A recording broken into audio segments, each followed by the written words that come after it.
Hello my dear viewers, Jeeva kitchen ఫుడ్స్కి స్వాగతం. ఈరోజు నేను మంచి రుచికరమైన టేస్టీ గల దోశ, ఆ దోశలో కావాల్సిన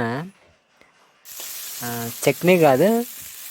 ఇప్పుడు నేను ఈ చట్నీకి బదులుగా ఈ పచ్చి కొబ్బరి వేసి ముందుగా పెనంలోకి పచ్చిమిరపకాయలు వేసి అందులో కాస్త నూనె దోరగా వేసి బాగా పచ్చిమిరపకాయలు బాగా నూనెలో వేయించాలి.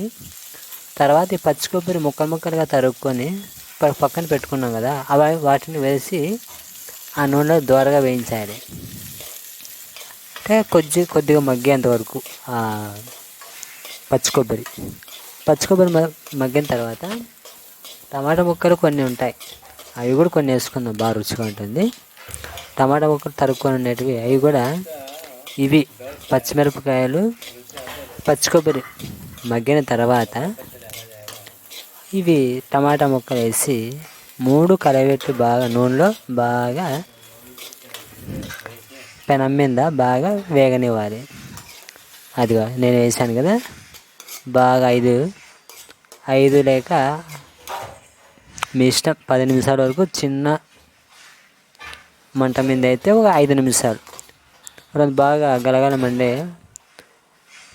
మంట మీద అయితే గ్యాస్ మంట మీద ఒక 5 నిమిషాలు చాలు. ఇప్పుడు వీటిని మిక్సీలో వేయించుకోవాలి. మిక్సీలో బాగా మెత్తగా రుబ్బుకోవాలి.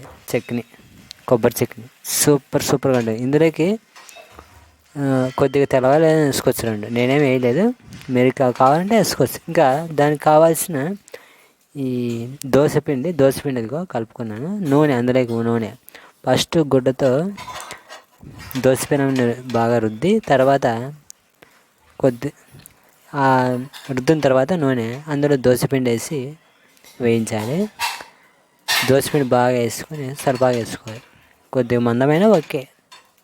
తర్వాత వేసిన తర్వాత నూనె బాగా చిలకరించుకోవాలి కొద్దిగా, మీకు ఇష్టం వచ్చినంత, మీ ఇష్టం అంతే.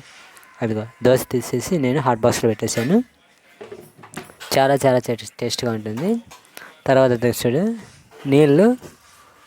గుడ్డతో నీళ్ళు ఇట్లా తుడిసి దోశపిండి మీద మళ్ళీ పిండి పోసుకుంటే అట్లా దోశపిండి నీళ్ళతో తడుపుకుంటే బాగుంటుంది.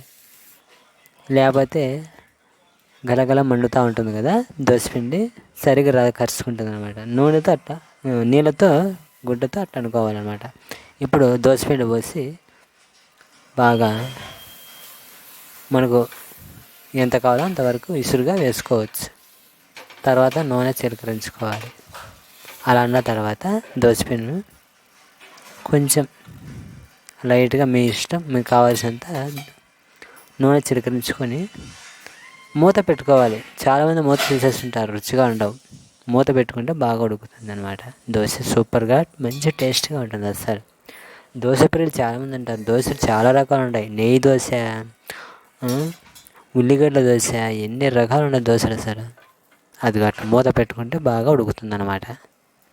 సూపర్ టేస్ట్గా ఉంటుంది అసలు. దీంతో కొబ్బరి చట్నీ ఉంటుంది నా సామరంగా, మళ్ళీ దోశ చేసుకునే విధంగా ఉంటుంది. సూపర్గా ఉంటుంది అసలు. నేను శనగకాయల చట్నీకి బదులు ఈ కొబ్బరి చట్నీ దోశ వేసుకున్నాను. మీరు కూడా ఒకసారి ట్రై చేసి చూడండి. అంటే కేవలం ఎర్ర కలర్ లేకుండా దోశ ఎంత బాగా కలర్ ఉందో. గోధుమ కలర్, కొంతమంది మాడిపోతుంటాయి dosa. Okay my dear viewers, మీకు నచ్చినట్టయితే లైక్ చేసి సబ్స్క్రైబ్, ఈ వీడియో నచ్చినట్టయితే లైక్ చేసి కామెంట్ చేసి షేర్ చేసి సబ్స్క్రైబ్ చేయండి.